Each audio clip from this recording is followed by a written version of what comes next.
बहुत समय पहले मक्का में बहुत अशांति का समय था। लोगों के साथ अन्याय होता था। ताकतवर लोग कमजोर लोगों का फायदा उठाते थे। जवान मोहम्मद, जो अपनी ईमानदारी के लिए जाने जाते थे, उन्होंने यह सब देखा।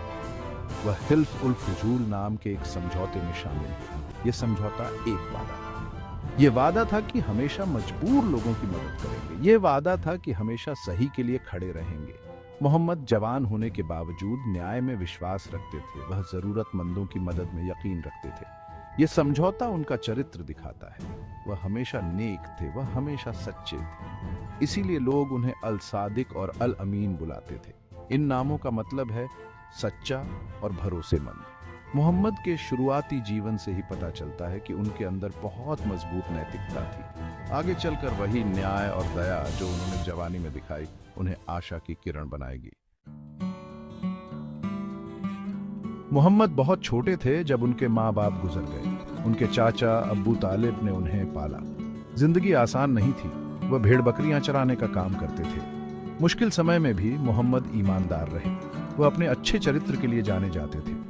लोग उन पर भरोसा करते थे। लोग उन्हें अल अमीन, भरोसेमंद कहते थे। उनकी अच्छी प्रतिष्ठा बढ़ती गई।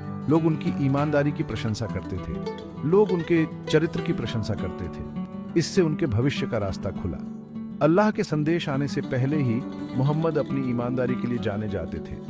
वह अपनी बात के पक्के थे और लोग उनकी इसी बात पर भरोसा करते थे। खदीजा एक सम्मानित बिजनेस वुमन थी। वह भी अपने अच्छे चरित्र के लिए जानी जाती थी। उन्होंने मोहम्मद की ईमानदारी के बारे में सुना था। उन्हें सीरिया तक एक व्यापार यात्रा के लिए एक नेता की जरूरत थी।